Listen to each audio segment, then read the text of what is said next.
여의도 정치 현주소를 살펴보는 시간 의원실 라이브. 오늘은 박찬대 더불어민주당 당대표 후보님을 전화 연결해서 이야기 나눠보겠습니다. 후보님 나와 계시죠? 네, 안녕하세요. 박찬대입니다. 네. 요즘에 수해복구 현장에서 땀 흘리시는 모습 TV로 봤는데요. 네. 많이 힘드셨죠? 아유, 그분들 마음에 비하면 우리들이 흘리는 땀은 별거 아닙니다. 네. 음, 그 현장에서 지켜본 모습은 어떤가요? 삶의 터전과 생계가 모두 무너진 상황인데요. 예, 매년 거의 수해를 입다 보니까, 네, 특히 요새 기후위기로 초래돼서 그런지 200년 만에 폭우가 지금 막 지나갔는데요. 지금 100년 만에 폭염이 또 닥쳤습니다. 네, 그래서, 정치가 역할이 정말 중요하다. 음, 과거의 관례와 방법으로는 앞으로 발생되고 있는 이런 수해라든가 호우에 대해 가지고 대비할 수 없는 것 아닌가 이런 생각이 들어서요. 일단은 특별 재난 지역을 추가 선포하고 신속한 지원과 복구도 필요한데 보다 근본적인 기후 위기에 의해서 초래되고 있는 자연 재난에 대한 보다 근본적인 대비 방침을 좀 만들어야 되지 않나. 이런 생각이 좀 많이 들었습니다. 네, 중요한 문제인 것 같습니다. 나중에 당대표가 되시면 이게 또 과제로 남을 것 같네요. 네. 예, 어제 이제 주말인 어제였죠. 기자회견을 열고 지기현 판사를 윤석열의 내란 우두머리 혐의 사건 재판에서 배제해야 된다. 이런 기자회견을 여섰어요. 네네. 어, 일단은 뭐 일각에서는 당대표 선거를 염두에 둔 발언이다. 뭐 이렇게 해석을 하던데 저는 그렇게 생각하지 않고요. 지금 이 지기현 네네. 판사가 이 내란 재판을 맡고 있는 게 굉장히 문제가 많습니다. 네, 후보님 요거 그렇습니다. 관련해서 좀 설명을 해주시죠. 저는 이전에도 꾸준히 주장했던 부분이고요. 그리고 실질적으로 지기현 판사의 룸사롱 접대 사건과 관련된 사진이라든가 이런 게 다 우리 원내에서 나왔던 부분들이거든요. 예, 우리 노정면 대변인을 중심으로 해가지고서 그때 했는데요. 지금 내란 혐의로 기소된 자들을 심판해야 될 법정이 오히려 내란 세력의 의시처로 전락하고 있는 것 아닌가. 그 중심에 있는 지기현 판사를 그만두게 해야 된다. 반드시 끌어내려야 된다 하는 의도이고요. 실질적으로 지기현 판사는 윤석열에게 석방이라고 하는 특혜를 제공하지 않았습니까? 네. 그리고 지하 통로 이용도 허용했고 또 법정에서 촬영도 금지시키고 또 변호사 뒤에 앉을 수 있는 편한 자리를 또 배치하는 등 상식 밖의 배려가 계속 이어지고 있었습니다. 더욱이 윤석열이 3주 연속 재판에 불출석했는데 특검이 구인영장을 요청을 해도 지기현 판사는 지금 아무런 제재도 취하지 않고 있거든요. 이거 상식적이지 않지 않습니까? 예. 그 지기현 판사가 이렇게 이건 지금 좀 본질적인 문제인데요. 지기현 판사가 이렇게 윤석열을 배려하는 이유가 뭐라고 보세요? 그렇죠. 이해가 안 가죠. 저는 윤석열에게 지기현이 우리가 탈옥시켰다 이렇게까지 표현하지 않습니까? 예. 처음으로 날짜로 계산하지 않고 시간으로 계산하는 등 왜 인권 관련해서 고려돼야 될 대상을 내란 수계에게 처음으로 제공했냐 이거죠. 윤석열에게 잇따라서 이러한 특혜를 계속 베푸는 거는 혹시 양측이 한 배를 탄 공동 운명체 아니냐. 즉 내란 공범으로 볼 수밖에 없는 것 아니냐. 네. 또는 사법 기득권층으로 윤석열의 이해관계와 같은 이해관계를 가지고 있는 거 아니냐 이렇게 의심할 수밖에 없기 때문에요. 그래서 바로 그 내란 법정에서 그만두게 하고 수사를 진행해야 된다라고 하는 국민적 의혹을 우리가 받들어서 이행할 뿐입니다. 예. 어제 기자회견에서 이제 지금 사진으로도 나가고 있는데요. 공개하셨던 SNS 대화 내용 말이죠. 이게 네, 그러니까 지난 5월에 민주당 차원에서 해당 논란을 공개했을 때 관련 사진도 공개됐던 사진이기도 한데 예, 그렇습니다. 제보자가 일단 굉장히 구체적으로 업소의 주소까지 밝혔어요. 굉장히 구체적인 네, 제보거든요. 네, 그렇습니다. 네. 네. 거기, 그런데 네. 네, 네. 그런데, 예. 네.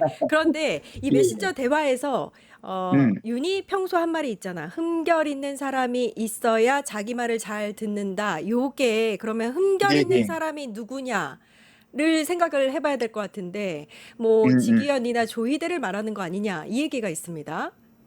예, 예. 윤석열이 평소에 흥결 있는 인물을 써야 자기 말을 잘 듣는다고 하지 않았나?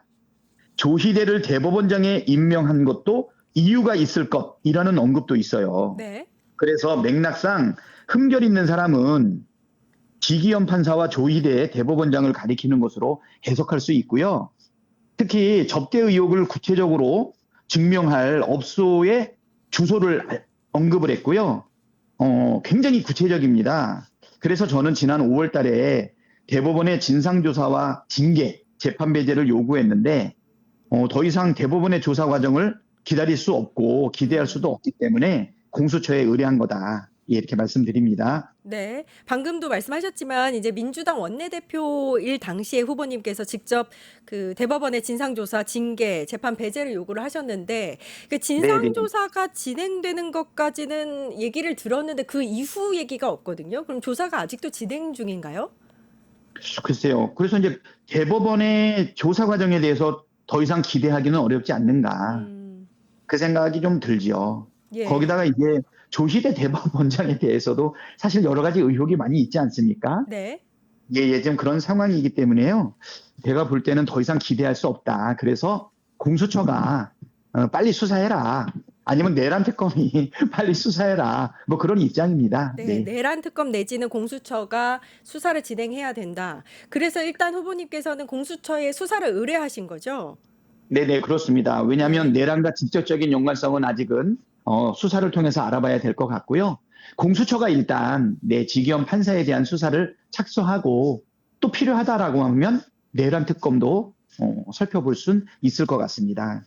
그럼 이게 직위원 판사 관련해서 이제 통신 기록이라든지 계좌라든지 카드 내역들이 다 있을 거란 말이에요. 이 핵심 증거를 빨리 확보해야 수사가 진행될 수 있을 텐데요. 예, 맞습니다. 그래서 공수처는 즉각 지기현 판사에 대한 수사를 착수해야 되는데요. 가장 중요한 통신 기록, 계좌, 카드 내역 등 핵심 증거를 신속하게 확보해야 되고요.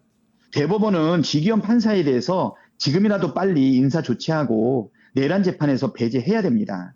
그리고 혹시 사법부가 자체 조사한 결과가 있다면 조사 자료를 공수처에 이관해야 된다고 생각합니다. 예, 알겠습니다. 아마 많은 분들이 바라고 있을 것 같습니다. 내란 재판 관련해서 빠르게 배제가 되고 진상조사와 징계가 이루어졌으면 하는 바람이고요. 이 네. 얘기도 해보겠습니다. 내년 지방선거에서 후보님께서 호남 지역을 대상으로는 선거 공영제를 우선 도입하겠다 이렇게 설명을 하셨는데 이 계획에 대한 구체적인 좀 설명을 부탁드립니다. 예, 이재명 대통령께서 대표 시절에 추진했던 혁신 공천 정신을 계승한 거고요. 그래서 호남 공천 혁명을 발표한 겁니다. 가장 주된 것들은 당이 경선 비용을 보존하는 방식은 이번이 처음인데요. 청년과 정치 신인에게 기회를 제공해서 새로운 바람을 불어넣겠다. 이런 거고요. 특히 호남 공천 혁명 5대 개혁안은 만약에 설명을 드린다면 당원의 의견이 반영되는 컷오프 제도를 좀 혁신해야 된다. 네, 두 번째는 호남 지역의 컷오프 통과제에 대해서는 경선을 100% 실시하자. 그리고 지방선거 공영제를 하는데 이 공영제에 대한 적용을 호남에 우선적으로 시행해야 된다. 그만큼 이제 호남이 갖고 있는 의미가 굉장히 크죠. 예. 그리고 제가 당대표가 된다면 직속으로 호남 공천 특별위원회를 구성하려고 합니다. 8월 2일에 당대표가 되면 지방선거 기획단을 만들어서 지방선거의 공천 룰 또는 경선 룰을 예측 가능하게 만들어서 갑자기 예기치 못한 경선 룰에 당황하는 일이 없게끔 충분히 소통하려고 하는데요. 호남은 특별히 호남 공천 특위를 만들 것입니다. 그리고 시도당 공천심사위원회의 청년과 여성 비율에 대해서는 확대하는 방향으로 가되 사실 오랫동안 근속하고 당에 공헌했던 사람들의 사실은 그 기여도도 조화 있게 해야 되는데 사실 이 공천과 관련해 가지고는 청년과 여성에게는 기회와 용기를 더 부여하고 또 기존에 있었던 사람들에 대한 공헌도도 이렇게 잘 고려해야 되는 게 굉장히 조화롭게 해야 되거든요. 예. 단기적으로 보면 이러한 목표들이 서로 충돌할 수도 있는데 요거를 정치적인 과정을 거쳐 가지고 서로 충분히 소통해 나가면서 해결하는 게 바로 정치적 과정이 아닌가 이렇게 생각돼서요. 특히 이번 1년에 가장 중요한 것은 내년도의 지방선거 압승인데 그 압승의 가장 중요한 것은 공천 룰을 혁신적으로 정비해야 되는 것 아닌가 그렇게 생각합니다. 예. 어제 2차 토론회가 열렸잖아요. 여기에서도 이제 내년 지방선거 관련한 공천 이야기가 좀 많이 나왔던 것 같은데 어제 토론회 내용은 어떻게 스스로 평가하세요? 예, 예. 어제는 서로가 서로의 교집합을 확인하는 과정 아니었나 이렇게 생각이 됩니다. 지금 전당대회가 8월 2일 날 열리기 때문에 시간은 많이 임박하지만 그럼에도 불구하고 우리가 해야 할 일 있지 않습니까? 예. 저는 본회의나 아니면 국회에 올 일이 있을 때 그 기간에 내란 종식을 위한 기자회견을 계속적으로 진행을 했고요. 개혁과 관련된 과제를 완수하기 위한 절차도 계속을 했습니다. 한편으로는 또 수해복구도 열심히 같이 하게 됐고요.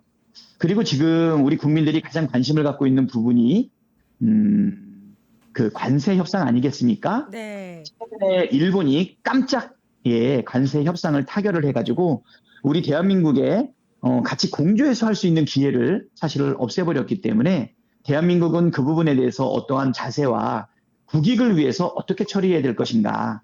물론 이재명 대통령께서 대통령실의 두 실장과 외교부 장관을 투입하면서 잘 하시겠지만 우리 정부 여당의 지도부를 준비하고 있는 우리들도 그 부분에 대한 것들 잘 살펴야 된다. 또 한편으로는 오늘 주된 질의 중에 하나였던 지방선거 공천 룰과 관련해 가지고 서로의 다른 점이 무엇인지 혹시 오해하는 부분이 있었는지 뭐 컷오프에 대한 제도에 대한 이해 이런 것들을 쭉 서로 이야기를 나눴는데요. 또 네. 수혜 복구에 대한 부분도. 그래서 어제 대화의 내용은 그거였던 것 같습니다.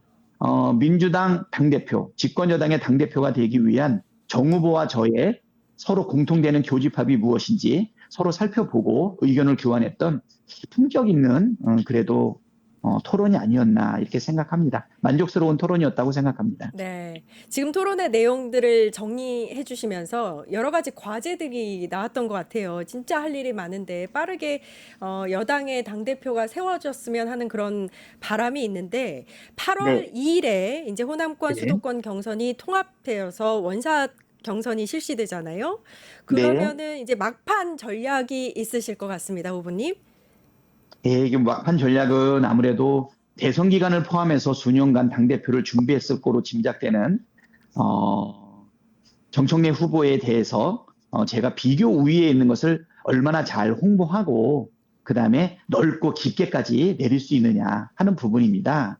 우리 동료 국회의원을 비롯해서 정치 고관여층으로부터는 사실 압도적인 지지를 받고 있는데 우리 가장 중요한 포션은 권리당원들 아니겠습니까? 아무래도 정부의 비대칭성이 있고 저하고 대면하고 접촉하는 것이 보다 간접적이다 보니까 그분들한테 박찬대가 가지고 있는 강점들을 잘 설명을 해야 될 텐데 시간이 많지 않아서 마음은 급하지만 마지막까지 최선을 다해서 뒤집으려고 합니다. 박찬대는 내란을 막고 종식시킨 준비된 유능한 개혁 리더라는 것을 강조해야 될 것 같고요. 특히 회계사 출신의 민생경제 전문가다. 박찬대가 준비된 유능한 당대표다. 박찬대의 진면목을 알려야 될 거라고 생각합니다. 특히 선거가 이제 10% 정도밖에 진행이 안 됐거든요. 권리당원 120만 명 중에 한 20만 명 정도가 투표에 참여했고요. 100만 명의 투표권자가 아직 남아있는 데다가 여론조사 30%, 개의원 15% 정도가 있어서 90% 정도의 선거가 아직 남아있다. 그래서 8월 2일 날 통합해서 원샷으로 진행되는데 충분히 승리할 수 있고 어쩌면 넉넉한 결과도 낼 수 있지 않을까 지금 이렇게 생각합니다. 예, 알겠습니다. 후보님 마지막 질문인데요. 그 원내대표를 마친 후에 당대표의 출마를 이제 결심하시기까지 정말 많은 고민을 하셨잖아요. 제가 이 네. 얘기를 들었었는데 이재명 정부 초반에 지원을 많이 하고 싶다 이런 결심으로 출마하신 걸로 알고 있어요. 어떤 계획이 있으신지 마지막으로 말씀해 주시고 우리 당원분들이라든지 지지자분들 또 국민들께 한 말씀 부탁드립니다. 네. 제가 6월 23일 날 13개월 열흘 동안의 원내대표를 마쳤습니다. 그 사이에 2번의 당대표 직무대행을 했고요. 대선을 치르느라 상임총괄선대위원장을 했습니다. 정말 하드워킹했습니다. 그 기간 동안에 한 30분이면 가는 집을 37일밖에 못 들어갈 정도로 정말 과로했는데 그럼에도 불구하고 제가 6월 23일 날 다시 당대표를 출마했던 것은 딱 하나의 이유밖에 없습니다. 바로 이재명 정부의 성공인 것이죠.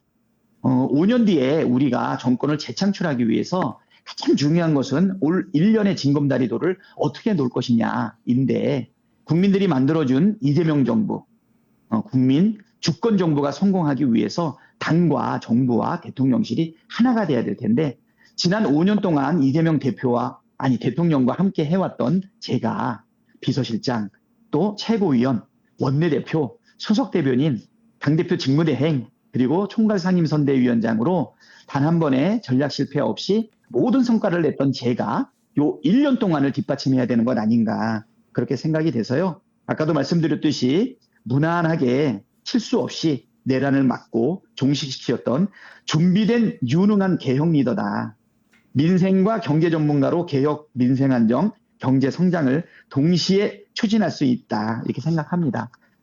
당정대 원팀으로 개혁과 경제 성장을 안정적으로 이끌 수 있는 경제 전문가이면서 싸움도 잘하는 내란 종식자로서 박찬대에게 우리 당원과 시민들께서 많은 관심과 지지 부탁드리겠습니다. 네, 후보님 감사합니다. 지금 저희 뉴스토마토 구독자분들이요, 댓글창에서 엄청나게 응원을 하고 계십니다. 네, 아유, 네, 건강 관리 감사합니다. 잘 하시고요, 네, 마지막까지.